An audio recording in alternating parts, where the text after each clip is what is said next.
আসসালামু আলাইকুম রহমতুল্লাহ। বিশ্বের সবচেয়ে বড় গণতান্ত্রিক রাষ্ট্র ভারত, তার মাননীয় প্রধানমন্ত্রী নরেন্দ্র মোদী, তিনি যথেষ্ট ধৈর্যশীল, বিচক্ষণ এবং তার যে সরকার, সেই সরকারে বিচক্ষণ বুদ্ধিমানে ভরা। তিনি জনগণের গণতান্ত্রিক আন্দোলনকে কোনোভাবে বিতর্কিত করতে চাননি।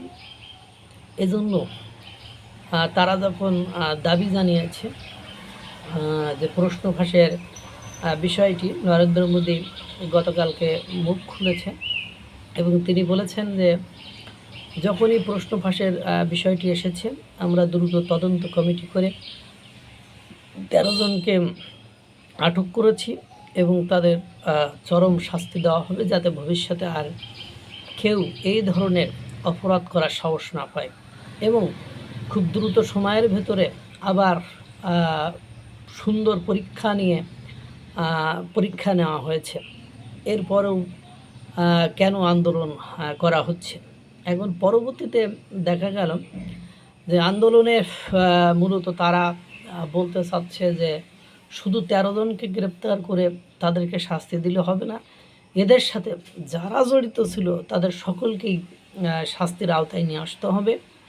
এবং শিক্ষামন্ত্রী ধর্মেন্দ্র নাকি তাকে পদত্যাগ করাতে হবে। আমার মনে হয় এই ধর্মেন্দ্র যেহেতু শিক্ষামন্ত্রী, এনার পদত্যাগ করানো উচিত।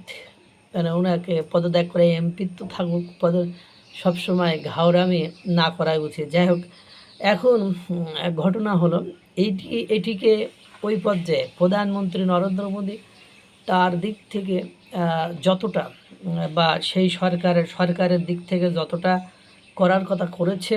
আর আপনারা জানেন, দাবি যারা করে, আর বিশেষ করে ককরোচ জনতা পার্টি, এই ছাত্রদের চাওয়া মানে কোনো দেশের পক্ষেই সম্পূর্ণরূপে পূরণ করা সম্ভব নয়। এখন এই মুহূর্তে যে পরিস্থিতি, সেটি আর ছাত্রদের আন্দোলন নেই, এটা সরকার বিরোধী একটা আন্দোলনে মোড় নিয়েছে বলে মনে হয়। কারণ ইতিমধ্যে আপনারা দেখেছেন, বিরোধী দলীয় নেতা রাহুল গান্ধী, প্রিয়াঙ্কা গান্ধী নরেন্দ্র মোদীর বাড়ির সামনে যে অবস্থান নিয়েছে, সেখান থেকে চ্যাংগলা করে তাদেরকে তুলে আটক করা হয়েছে।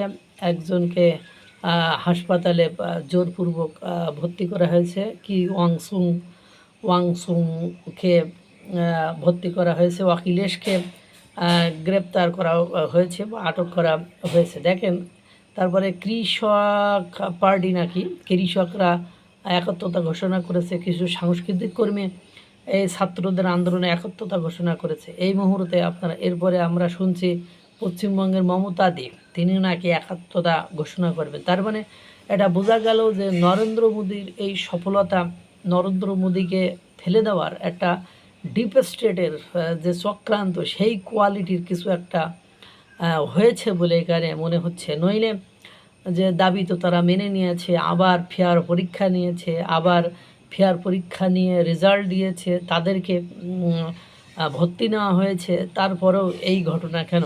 তার মানে ঘটনাটি আপনারা যেভাবে বিভিন্ন সময় সীমান্তবর্তী এলাকা থেকে আপনার বিভিন্ন বিদেশি নাগরিকদেরকে ভারতের গোয়েন্দা সংস্থা বিভিন্ন সময় আটক করছে এবং বিভিন্ন সময় 7 সিস্টার্স অঞ্চলে ট্রামল্যান্ড, এল্যান্ড, শেল্যান্ড এইসব কর্মকাণ্ড করার চেষ্টা করেছে।